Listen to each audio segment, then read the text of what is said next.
Welcome to the Infinite Women podcast. I'm your host, Allison Tyra, and today I'm joined by Dr. Josephine Browne, a teaching associate at Southern Cross University and member of the executive of the Australian Gender and Women's Studies Association, to discuss Mary Ward, her 1894 novel Marcella, and the new man/new woman movement of that period. So first, could you give us a brief bit of context around the new man and the new woman? The period of the 1890s in London and Europe was a time of huge change. There was a lot of different movements that pretty much coalesced in that period. One of the first people to write about it afterwards said it was this time where everybody felt they were on the cusp of a wave. Just to mention some of those movements that were creating this sort of interest in gender diversity and pushing back against Victorian norms. Some of the things that were coming up were what was known as the woman question at the time. So this is the pre-suffragette era.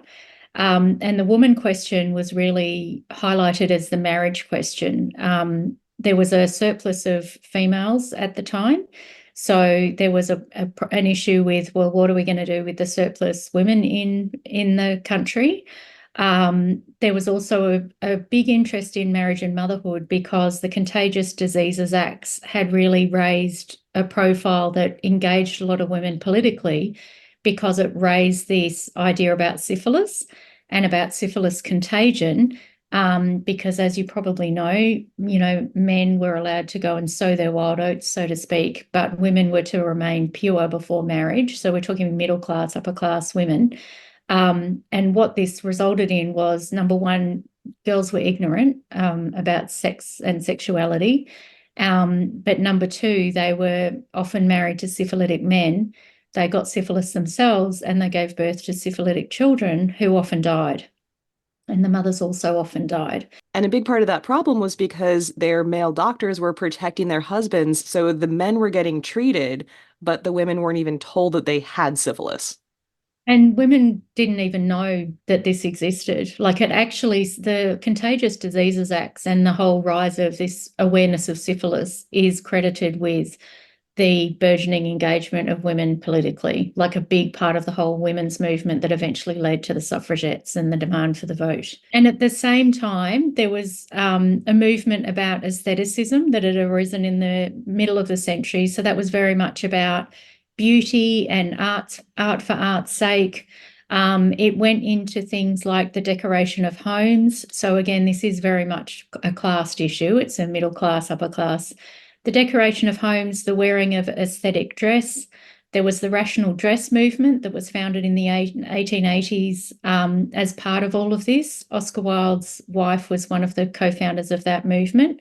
So there were lots of women wearing flowing, floating garments. So there was a big influence of Grecian and Roman ideas. And this also connects to the idea of decadence, which really is thought to have arisen in Paris and is very strongly associated with Paris.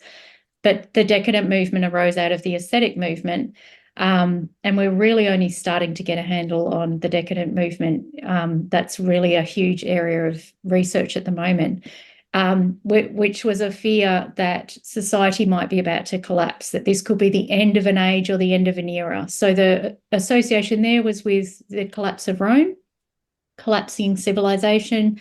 So there were fears of collapse and a lot of anxiety, but at the same time, if everything's about to collapse, there's also opportunities to do something new and different, to push against what we have received. It's, that if it's all going to die, then we might as well have our last hurrah. So the collapse is sort of a fearful thing, but it's also a possibility, a suggestion of hope, a suggestion that if it collapses, maybe something better will emerge.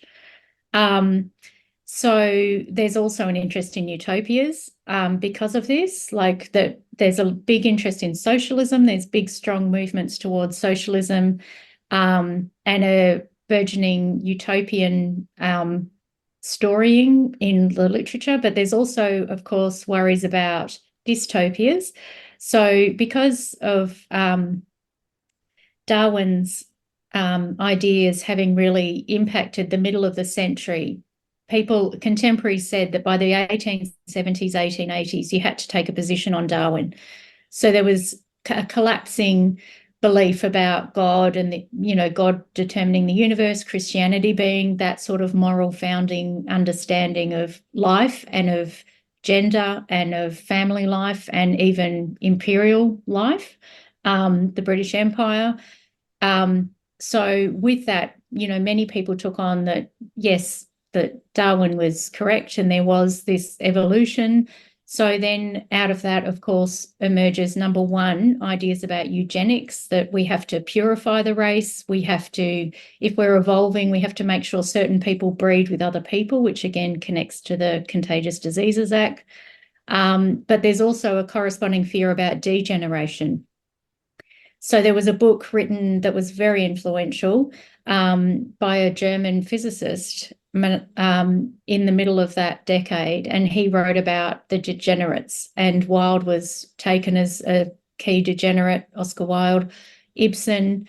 So anybody that was sort of pushing back against these sort of received ideas were taken as this threat to the whole of human history could degenerate. We could not just evolve, but we could devolve. So you see things like the time machine that speak to this, H.G. Wells. So, there's all these sorts of things. So it's a real time of flux. It's a time where people can see that there might be possibility and hope, but there also is a threat. Think good things may arise. And it is also very classed, because there were many people who were the middle classes, the upper middle classes, who were concerned to see the Education Acts had brought, we'd have industrialisation, urbanisation. There was a huge urbanisation taking place in London, a lot of deforestation, obviously, and London became this huge suburban sprawl. So there was a fear as well of these classed masses and poverty, all sorts of things. So out of all of this arose this figure that was called the New Woman. So the New Woman was a phrase that was coined by Sarah Grant, who was a writer at the time and a journalist. And she discussed a woman that, she was wanting more independence. She was wanting political engagement. There was a push to educate young girls and women, not just from women, but from men as well. Thomas Hardy, for example, was really involved in this, very invested in ideas about marriage and women's place. Tess of the D'Urbervilles is seen as one of these women that she's not educated, and therefore she becomes this fallen woman, his subtitle to that book. But she's innocent, that's his whole point, that she can't know. So the New Woman arises. There is the emergence of the bicycle. As I said, you could talk about the 1890s for forever. So, women were wearing split skirts. They were cycling around. They liked to go on these cycling tours. There was a lot of pushback against women being so unwomanly. But the New Woman was basically demanding like a recognition of her intellect, more engagement politically, which again led to the rise of the suffragettes. And, a lot of these women who were called New Women in the 1890s then became suffragettes in the early 1900s and became platform speakers, such as Sarah Grant, who coined the term New Woman. So she was wanting just more acknowledgement. She was very interested at the time in marriage and motherhood, because this is, pre-contraception. So, that gives you some idea of what the New Woman was. So she was kind of this radical, despised woman. There was a lot of pushback. There was a lot of backlash against these ideas and all of this change, and the backlash and pushback against the dandies and the decadents, especially in 1895, after the trial of Oscar Wilde. Everything became sort of more tense, more anxious, because it seemed to some people that their fears and worries about what gender movements might cause were being realised. This is the disgusting depravity of this sort of storying around homosexual identities. And so how did Mary Ward fit into this? So Mary Ward was a an educated woman whose father was an academic and who also married an Oxford don. She wrote very popular novels. She came from a very well-established family connected to education and very well known in London circles. So she was born into that. Her uncle was the poet Matthew Arnold. He was also very famous for his work on education and his interest in education throughout his lifetime. So she was very influenced by him.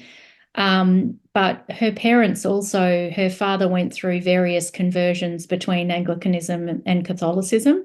So she saw the outworking of that, which meant if you became a Catholic at that time, you couldn't work at Oxford.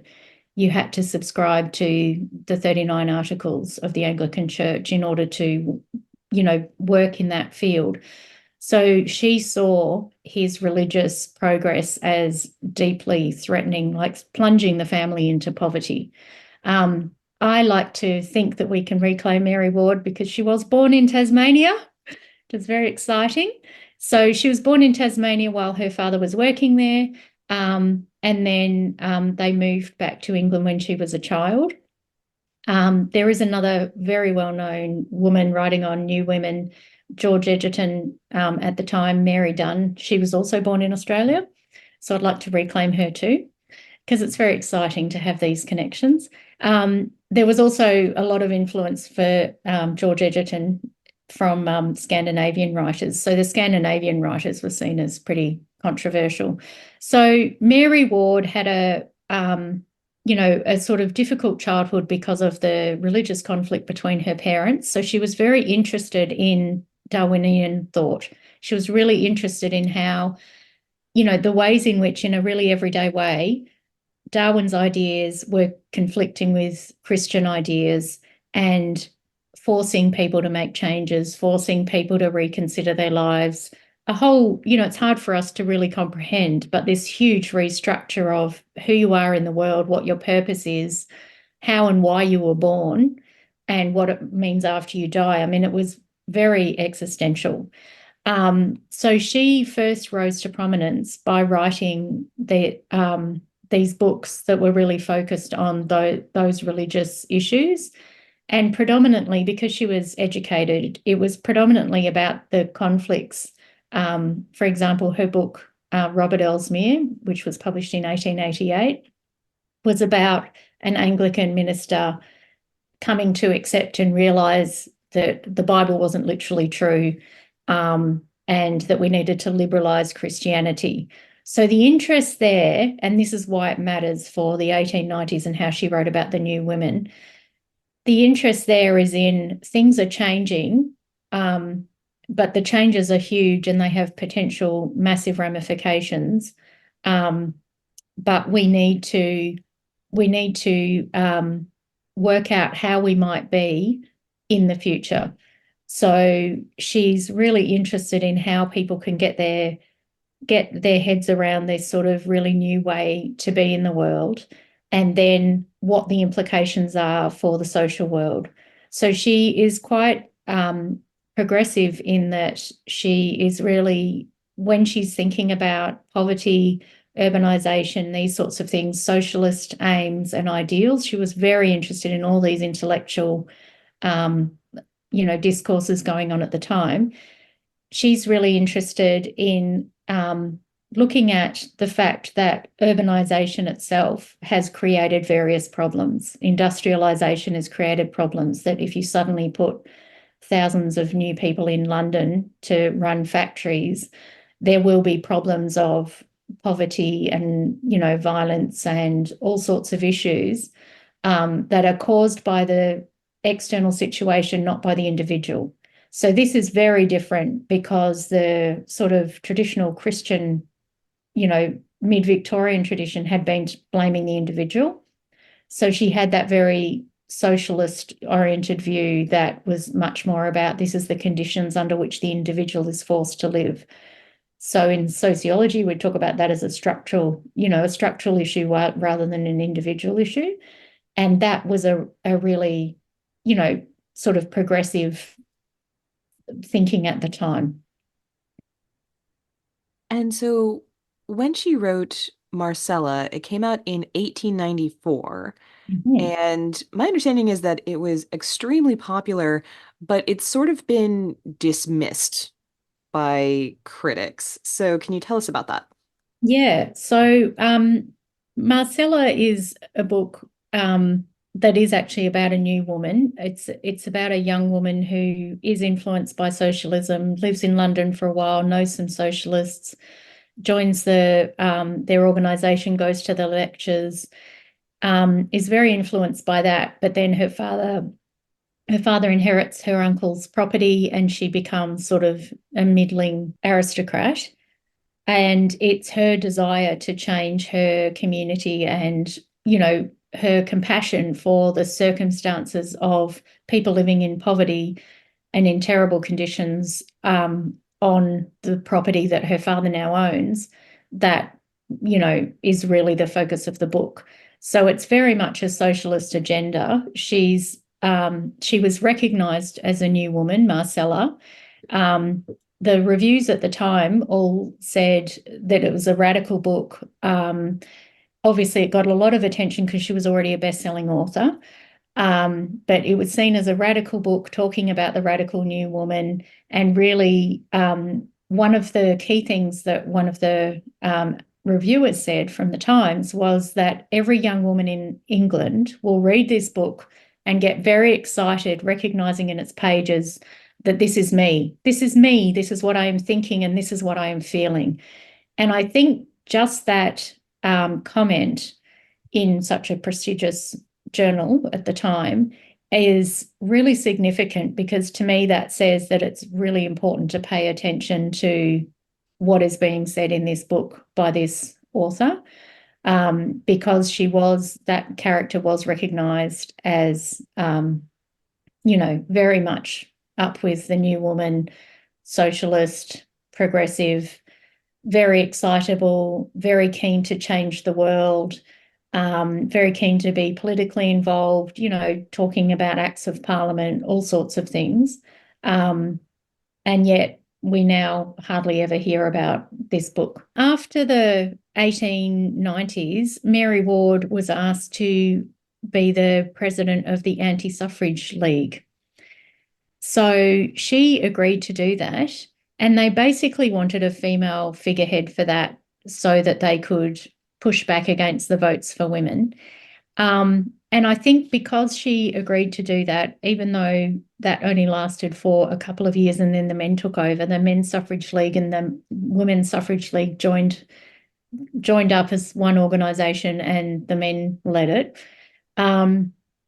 Her work in that regard was seen as such a, I guess, betrayal of the feminist cause that, the books that really started to look at the 1890s literature, which was in the 1970s, basically said, don't touch Mary Ward because, number one, I guess, because she was married to, she was a privileged woman, but number two, because she became the president of the Anti-Suffrage League. So she got canceled. She did, effectively. She really did. And it's really interesting because I kept, when you first look at that literature from the 1970s, which was brilliant in re-establishing the place of the new woman at that time, it was so consistent to say, don't read Mary Ward because, look, this is what she did. It was really, really interesting. And that just made me curious. And so I thought, I'm going to read Mary Ward. And I was so surprised. And I guess that surprise has kept me being an advocate of her work, because I think, number one, I think there's various reasons why she became the president of the Anti-Suffrage League. She also ran into trouble with the men that were running it because she was too radical. So if you didn't know what had been said about her and you just found that book, you'd be like, wow, what a radical woman. This must be a really radical writer. How amazing. And her depiction of the relationship and men and masculinities is what is also very radical compared to the other new women writers. So that's the other reason I really advocate for reading Mary Ward. But I think the the reasons about why she did that make her a much more interesting person to look at. I think that what happened was Mary Ward, I mean, number one, you could say that instead of many of the people at the time who wanted change and wanted difference and were very keen to see, like, perhaps things destroyed as they were and re-established on different grounds, they wanted something that was more in the lines of a revolution, something radical and quick that destroyed everything and we could start again. So that's that kind of utopian hope. Mary Ward was very pragmatic. She was very interested, and that's why I'm saying Robert Elsmere, when you read that book as well, she's so interested in the ideas that are floating around at the time and how the individual person might grapple with that and be brought along into a future that's changed. So she's looking at a changing future, like a social evolution that will continuously improve things. She thought that the best people needed to be involved in this social evolution, men and women. So the complexity of the position on suffrage was that she said that we didn't need votes for women because the National Parliament was only involved in military and trade ideas. So these were issues, and the leadership of the nation, these were issues that were all not connected with women. But she said that women needed to, as in women couldn't serve in the military and things like that. That's what her, women weren't part of this organising structure. So therefore they didn't need to be part of that. And then she said, but women should be able to vote locally and women should be able to be representatives locally. So it was always a really contradictory position. And the men who were leading it and invited her in didn't like her saying this because they wanted a hardline position of, definitely not. And another, I think one of the reasons was she also herself as an individual, and funnily enough, this is where I connect her a bit with Ursula Le Guin. She enjoyed a really positive marriage. She married an intellectual man who respected her intellectual pursuits, who supported all her social work. She founded 2 settlement colonies. Like, these are huge organizations to provide services for people, including things like housing, clothing, really supporting people. They provided lectures, they provided education, they were basically like a community house. And one of these still exists in London, and it's now called Mary Ward House. It was renamed after her death. So she had a supportive partner that supported all of this work, and she was actually, creating huge amounts of change and was very energetically involved with that. And one of the arguments about not getting the vote was that you wouldn't have time because of all the new opportunities that had already opened up for women, that they wouldn't have time separate to all that social servicing and all of that, the local work that they were doing, to be worried about this, what's going on with the military. So I think it's really interesting that it's very easy to say she was president of the Anti-Suffrage League, which I think is terrible, obviously. I'm not a fan. But if you look into what was actually going on and why, I think actually it was very much about her individual biography. I think it was about the fact that she had a lot of freedom to do what she felt was necessary and important in the world, which was these sort of quasi-socialist causes of bringing the classes together, educating people, helping people with housing, alleviating poverty, alleviating issues like domestic violence, all of this work that she was deeply involved in doing, and all this committee work and establishing 2 settlements. She had all this freedom and support and recognition for that. And I think her real blind spot was she couldn't understand really that other women may not have and experience anything like that. I think it was basically, in summary, a very classed response. it wasn't understanding the sorts of issues that other women might be facing. It was a privileged response. It's fascinating to me how fast feminists will often cancel women who they see as not being feminist enough or not correctly feminist. But then we don't see nearly as much pushback when we're talking about all of the other problematic aspects. So, like when you look at American suffragists who were just blatantly racist. I was working on something about the famous five who were Canadian women who basically challenged in court, are women considered a person under this law that would have allowed them to join the Senate? And instantly, the Canadian Supreme Court said no, but then the Privy Council said yes. So thanks, Britain, for that one. But literally, like all five of these women who were, phenomenal activists and everything, they were all, to a one of them, eugenicists. Like these are very problematic people, but it seems like a lot of times we're willing to overlook, the racism, the classism, the ableism, all the other isms, as long as you are what I consider to be a good feminist. And I think that's why history matters so much, right? Because we have an historic moment that says to be a feminist equals this, to be a feminist equals that. And it was the same in the 1970s when women were looking at this. And what astounded me when I read her, and then I read some of the other new women writers, like Sarah Grand was very lauded in the 1990s. It was like, Sarah Grand, wow, look at her, she's radical, she's amazing. Now, I do think Sarah Grand was radical and amazing.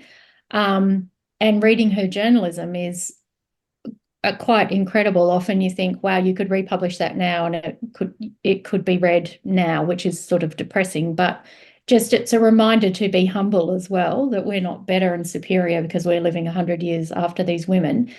But Sarah Grand's eugenics was very evident and problematic, and that's only been written about more recently. So it was like, oh, Sarah Grand's wonderful, and yet Ward was dismissed because of something she did, 15 years later for 2 years. And I agree with you. I think that whole thing of ignoring certain aspects because we want to have an ideal image of a foremother. I think it's problematic because we actually need the complex picture. I think the complex pictures are more interesting. I think the black and white pictures, because when you were talking, I thought you were going to talk about men as well, because, it's very easy to just lump any group of people into this homogenous whole and say these people are okay and these people are not. And those sort of black and white simplistic dichotomies are, I think, part of the problem in the sorts of conversations we still have now. So yeah, I think it's really important to look at, like, take someone on their merits. And if this is an amazing, like the Marcella itself is a really great book that tells you so much about the period and so much about the thought and the thinking and I guess the complexity of it, because to me it was so reductive of her intellectual engagement. And it is quite interesting what she's saying about, the kind of new woman, and all her intellectual pursuits that are pushing against this idea inherently of empire. I mean, the man who's an aristocrat that falls for Marcella says, "Oh, you'll make sure that none of us have houses in the future, and that none of us have our properties, and none of us, this will all be gone in the future." And that's exactly what people were talking about, a future that was more equitable, a future that was more about shared communal support, rather than the wealthy and then the poor who are maligned and told that they're poor because of their own fault. I mean, basically, her new man, they do get together, but then they break up because she advocates against the gaming laws, which would have one of the people, a poacher on his property, killed for poaching. And it's a man who's trying to support his family who's disabled. And she's saying, you can't, it's not his fault. This is why he's done this. Like, look at this person and the situation the person's in, and the law is wrong. There's a problem with the law. And she goes off to London and works as a nurse in the, in with the poor. So you get a really strong sense of, what the situation was like on the ground at that time. And she does end up with him anyway in the end. Um, but like after she's had a chance to go out and grow and, evolve as a person, and they still end up together in the end. Yeah, but I guess what I find interesting about that is he is also represented as flawed. So she's represented as needing to learn about, it's a Bildungsroman really, about, what her life can be, what her capacity can be in her socialist aims. But he's also represented as flawed. He's accepting that things are changing, but he's resisting it. And it's the pushback that she's representing through these two characters that I think is a really interesting insight into the sorts of debates that were going on at the time and how people were thinking about what the future might, a lot of people were acknowledging the future has to change, but how can it change and what should it look like? These are issues that we're grappling with now, right? So, I mean, this is how, when you read these things, you realize how important it is to read something that sort of mirrors a contemporary moment. Like it would be useful for anybody to read a very popular novel of our period because if it resonates with people, then it's saying something about that contemporary moment and it can really give you great insight into it. So I hate the thought that people don't read that work because they've been told, don't read her, don't even touch her because she did this. I mean, she's long dead. She's not going to know if you read her or not. You're not hurting her anymore. Just read it. Uh, But one of the things that I find interesting about your scholarship is that a lot of your analysis has been looking at this gender dynamic of how Ward is modeling the male characters and their role in enabling and empowering new womanhood. And one of the things that you point out is that male sexuality in the works of writers like Sarah Grant and George Edgerton, they often present like the desirable partner as men who are not sexual. And I think we're getting into this issue of a lot of men who, to be fair, these are the kind of men whose opinions I don't really care about. But you do get men who have this idea that, well, feminists think that, we have to be castrated, essentially, for women to be empowered, which is just ridiculous. And so it's really interesting that you have women who were writing about the new woman who were playing into that mindset that to lift women up, we have to push men down. And Mary Ward was very much not falling into that trap, shall we say. Yeah. So that's the other reason I found her amazing because what you find is a lot of new woman writers writing new woman books find it very hard to imagine a partner for her. What kind of partner can the new woman have? What kind of relationship is going to work? And because there's this idea that evolution promoted of the bestial male, because if we're all animals, then we've got this bestial male sexuality. So that sexuality in itself becomes quite frightening as well. I think this is part of what's fueling this representation. So we get a lot of men who are obviously supposed to be new men in the books of the writers of the time, but they're desexualized. They're really weak. They're pathetic. They're often artists, and they're dying. Or they do die. They die of consumption often. So they're very desexualized. They're not threatening in any way. And I think what's really interesting, and then you've got the old man, the alternative man of the past who's just about the patriarchal power man. And you seem to see these two tropes going throughout that literature.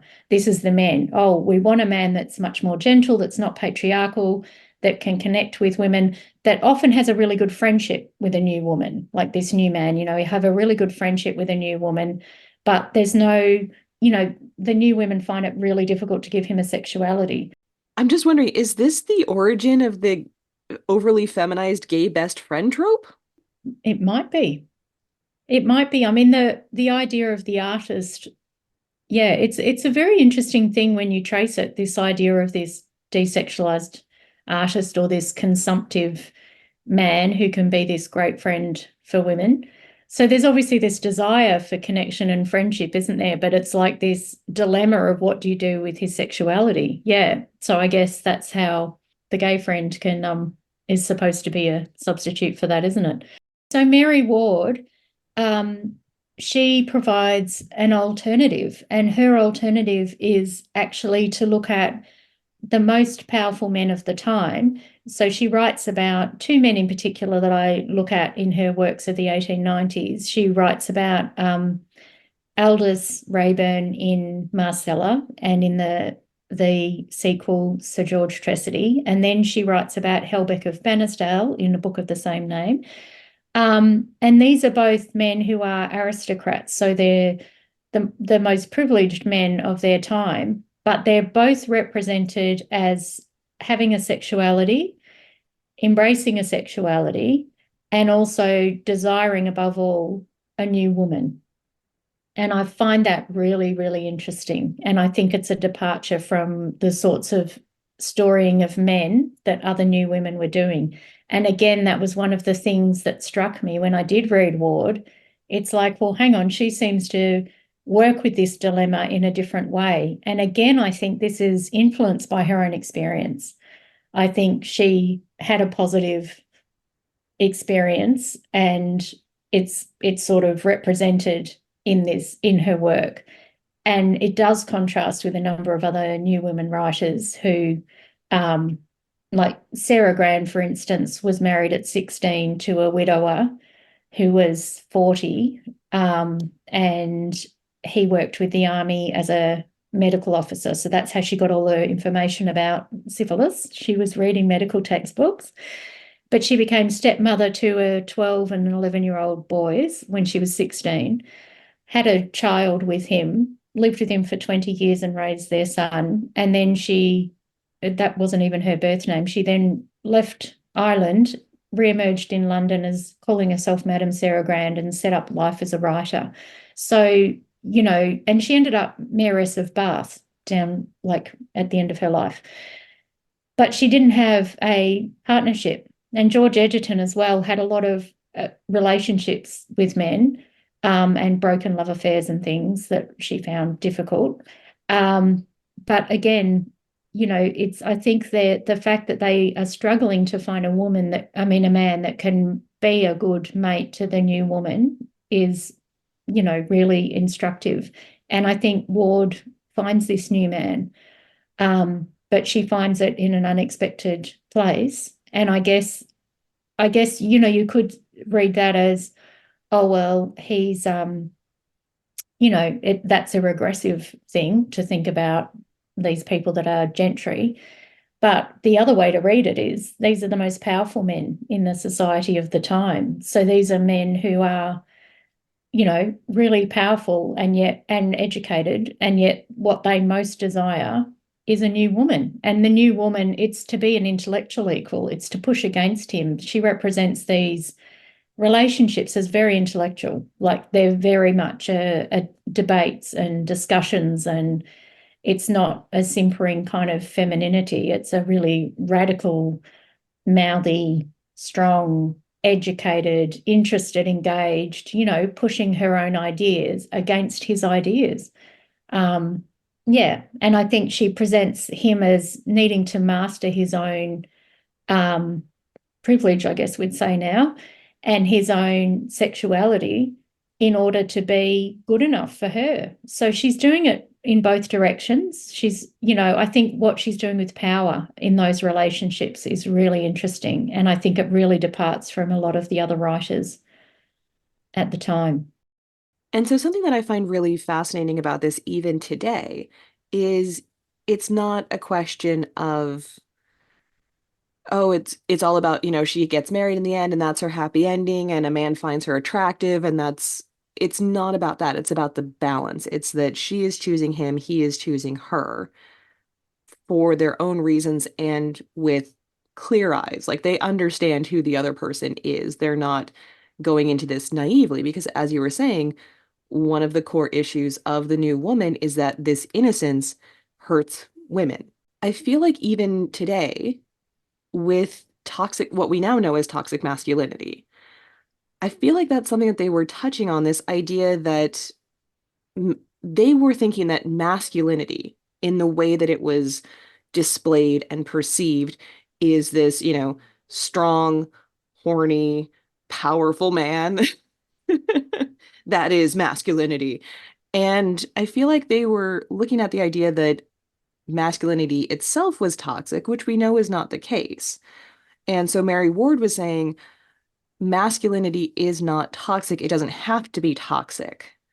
You can have a man who meets these criteria for manliness, but who is also aware enough, intelligent enough, open enough to respect that the woman can also be strong in the relationship. It's not one of us or the other of us, we can be strong together because that's, as you said, that's what she saw in her own life that a lot of women just didn't have.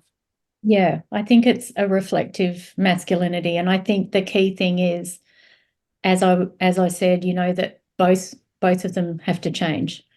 Yeah, that both people are changing to understand each other, to grow together. So there's this new form of womanhood, and instead of rejecting that, because these women were considered unwomanly, like they were really rejected. Women riding on bicycles were having things thrown at them, like it was considered disgusting and abhorrent that they had a split skirt and things. Um, so they were rejected as unwomanly, and it would be nobody would want to marry such a woman. And the new man, the idea of the new man, really emerged as a joke in the cartoons of the period, saying, "Oh yes, I suppose this is the new man who will say, the new woman standing there saying, 'Oh, can I carry your bag, sir?'"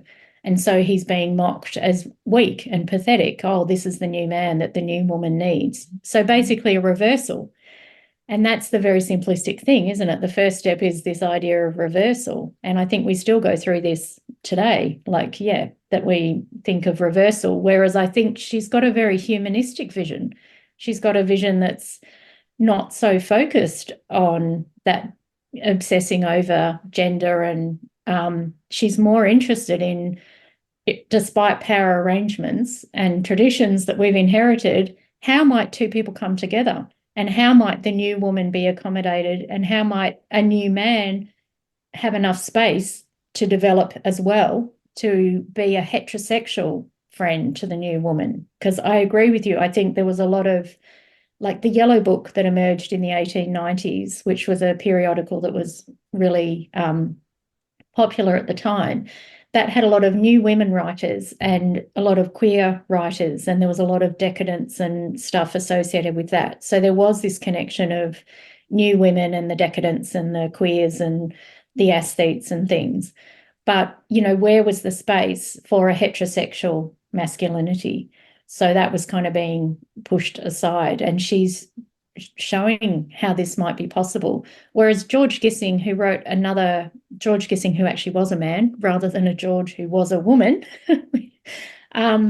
George Gissing wrote another brilliant book that really shows so much about the period, called The Odd Women. And he tries to represent a new man who does go head to head with a new woman. But in the end, he decides it's too hard to marry her. It's too hard to be with this new woman, and he marries a traditional woman.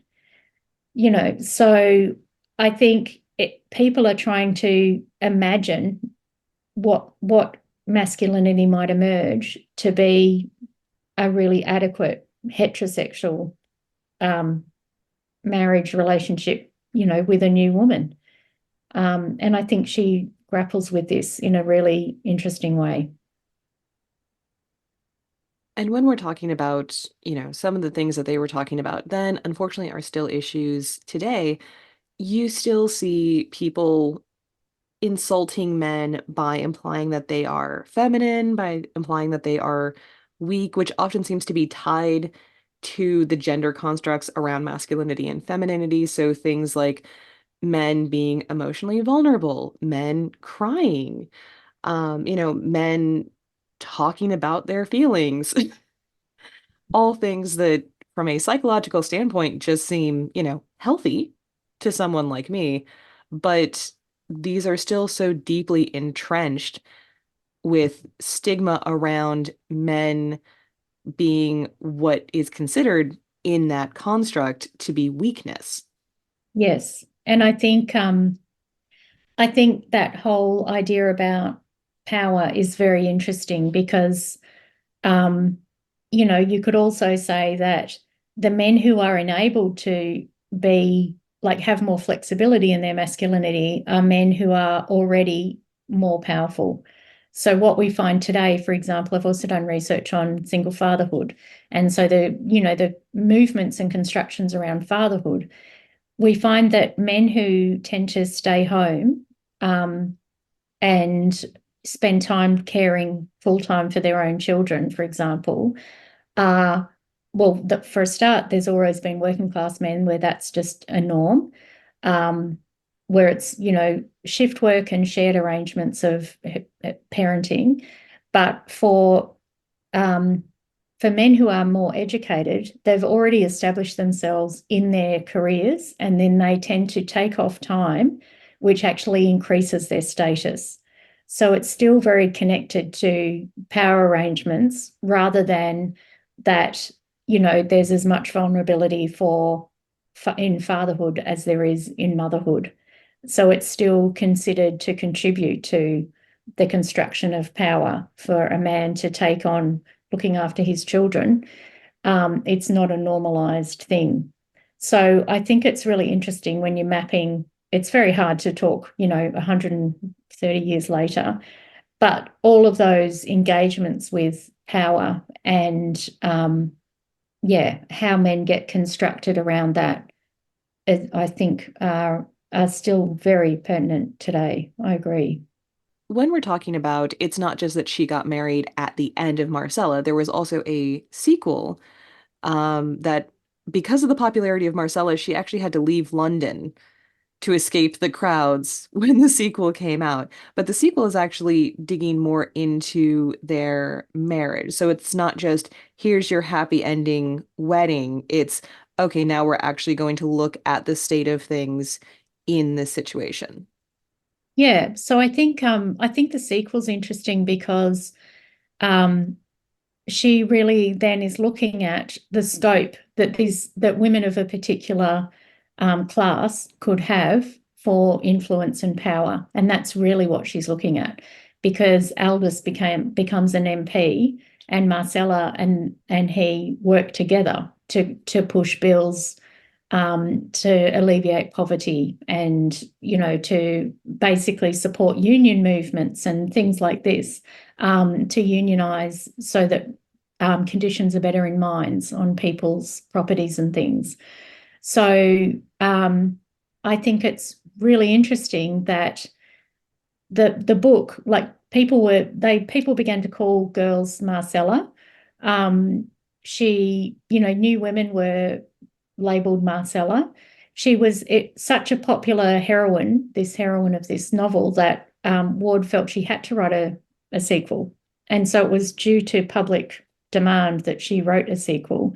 And she wrote this sequel that really went into their marriage, but also represented an alternative marriage in the marriage of Sir George Tressady, to show how marriage can go wrong and the sorts of problems and issues that marriage can have. So I guess again, it's just advancing these ideas about how partnerships might work and how men and women might construct partnerships together in that toing and froing and development and reflection and that willingness to be vulnerable to one another, that leads to mutual growth. And she shows what might happen if that doesn't happen. And that's really what she's doing in that second book, and also looking at the scope of power for women of her class at that time.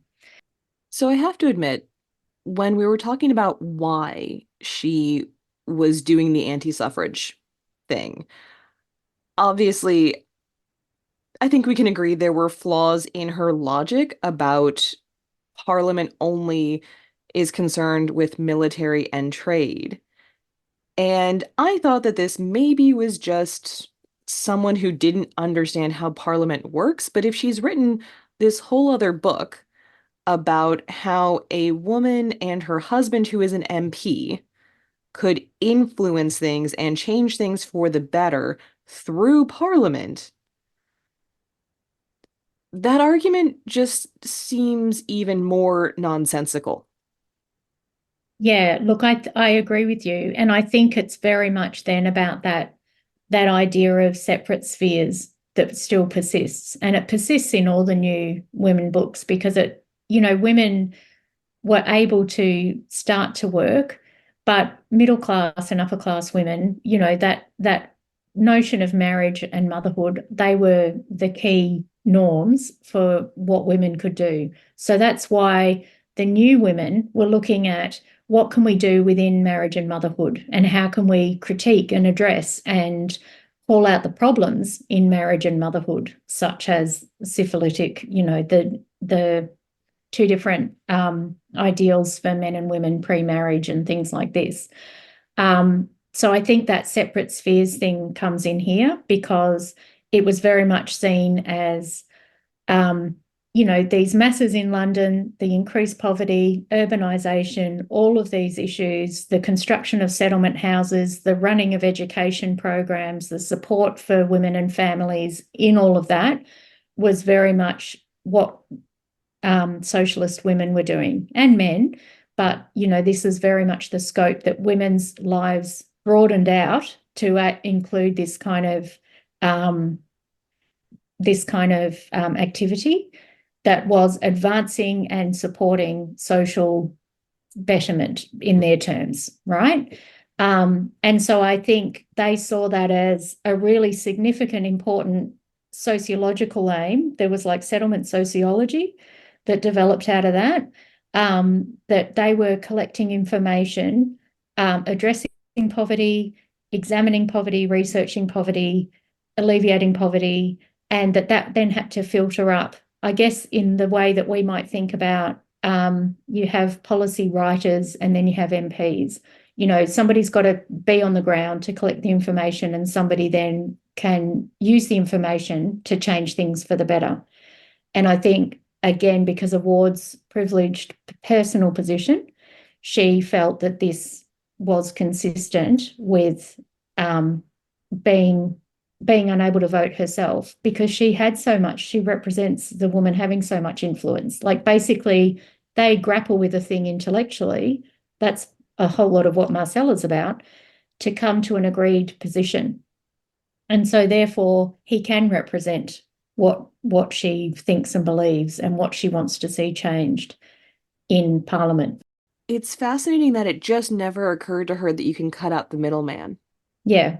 And it's like, well, just get the social workers into Parliament and then they can do the work directly. Or, instead of influencing your husband, who is an MP, you could be the MP. And I do wonder how much of it just wouldn't have occurred to her that that was a good thing or even a possible thing. Yeah, it's hard to get your head around. I think an indication of how much power she had, like, she was born into a really well-known family. The Arnolds were really well known. She's the aunt of Aldous Huxley, who wrote Brave New World. Her family were very well known, and the President of the United States in the First World War contacted her personally to ask her to go to the Western Front to report on the war. And she was one of the only female, and maybe the first female journalist, to go to the Western Front, witness what was going on, and write to inform America of the status of the war. So she had a lot of power and privilege. And I think, I guess this is where my thinking is at the moment about trying to understand how she could get to that position, as you said, from writing this book, Marcella, that's really radical, Fabian socialist, to 15 years later becoming head of the anti-suffrage league. Like how do all these things fit together? So at the moment, that's where my thinking is about that. I think it's a blind spot, and I think it's based on privilege. I mean, it's also fascinating the idea that she would have gone to war when she's arguing that, oh, war has nothing to do with women. Like that just seems incredibly, I don't want to say dumb, but it's dumb. I'm sorry, it's dumb. Because apart from all the women who do, serve in wars, not necessarily as soldiers, but in other capacities, which, if anybody wants to go listen to my conversation with Bianca Taubert on that one, we talk all about women in war, specifically British women. But that's not even getting into like the women who are left behind, the women who are widowed, who are left with orphan children, and now they have to be both the breadwinner and the homemaker and take care of their kids. And again, not even getting into like men who are sent home with trauma, with physical disabilities. Like the idea that, oh, Parliament is concerned with the military and that's not in any way impacting on women. The decisions that they're making about the military have nothing to do with women. It's just breathtaking to me. Yeah. And I don't think she thought that it had nothing to do with women. Um, but she thought that the spheres that were local and what could be done locally, I guess, was such a massive, there was such a huge job to be done. Like, I guess it goes back to that idea of how quickly things changed. Like, if you read about anything about urbanization in London at that time, like it was really freaking people out. Industrialization, the whole movement of all these people into the city, creating huge amounts of issues, like massive, massive, deplorable, unbelievable issues. She felt that people working on that local level had so much work to do. It was more about somebody does this task and somebody does this task and somebody else does this task. Because, of course, I mean, even most obviously, women give birth to soldiers. So, yes, that she was very interested in motherhood. And that's what the Anti-Suffrage League said, actually, that women have so many other things to do that they can't additionally take on this. I think it was more that sense of, which could just be justifying it, of course, but that sense of what the tasks were in terms of social advancement, what needed to be done, what power they already had.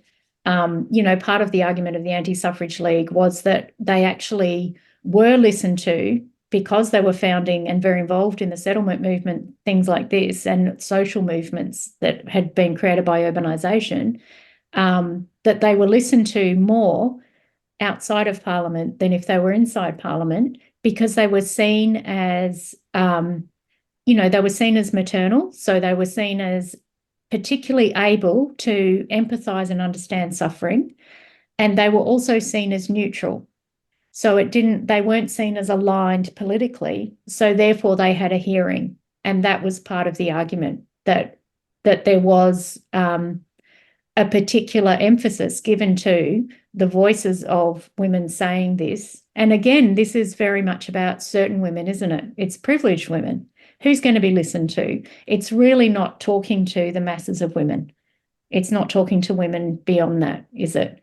But privileged women who were very involved in these organisations, who were educated about poverty and, were in these movements, were educating others. They were part of an education movement. They were lecturing, that those women were specifically listened to because they were seen as being able to represent communities and because they were seen as neutral, that they weren't just running a particular political line.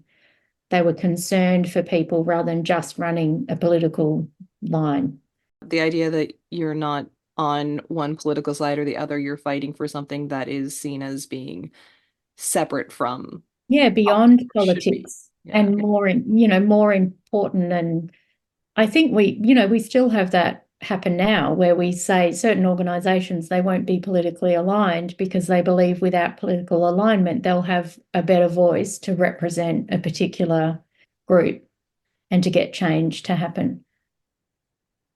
Or not happen in the case of the anti-suffragists. So fundamentally, it feels like what you're arguing for in reclaiming Mary Ward in the history of, women's literature and particularly feminist literature is being flawed should not mean that someone is disregarded and their work is ignored. Yeah, and I think also an individual work should be taken on its own merits. So if you took her name off Marcella, and you gave somebody Marcella and you gave somebody the Beth book that was written by Sarah Ground and you gave somebody Keynotes that was written by George Edgerton, I don't think you'd see things of interest for new women and new women writers in that period in all of those works. She later wrote books that were more anti-suffrage, even though she had a suffragette sister, which is really interesting. But I guess I'm saying for a time, if you read this book that was so popular at that time, you are learning. If you fail to read that book, you don't learn as much about that particular period in history, that moment in history. And yes, we can all be flawed, and yes, our thinking can all change in all different directions. But I guess I like the thought that writing itself can be judged on its own merits, that returning to Marcella and for a moment putting aside what Mary Ward did, because I sound like I'm trying to justify what she did after that. That's not my position. I'm just trying to get my head around how did she get from there to there, because it doesn't make a lot of sense to me either. But I want the work judged on its own merits. And I think that work like Marcella and Helbeck, for example, that I particularly, and Sir George Tressady, but I think they have particularly interesting things to say, not just about new womanhood, but about new masculinities, that by ignoring them, we're ignoring a whole other argument that is actually evident in that period because of that idea of, if you like, cancellation. We'll cancel her because something she said and did something wrong, further down the track.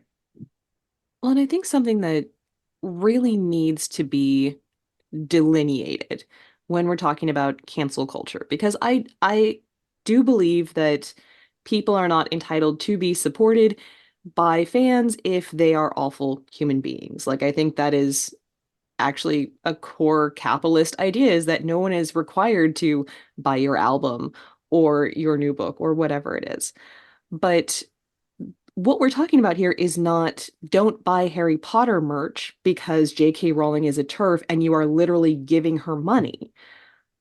M Mary Ward is long dead. Like, she is not making any money off of this book anymore. She is not benefiting in any way. And like you said, like, it's history. There is a place that this book sits in history and it has value in that context. Yes. And so I would argue that there is no point to canceling her. There is a point to saying, I'm not going to buy Harry Potter merch because I don't want to give J.K. Rowling money because she is harmful to people. I can see a point there, but I can't see a point to just saying, we don't like her, so don't read her book, even though she's been dead for many decades. There has been one other person, Beth Sutton Ramsbeck, who argued for her from the late 90s to say, yeah, she's more radical than people have realised.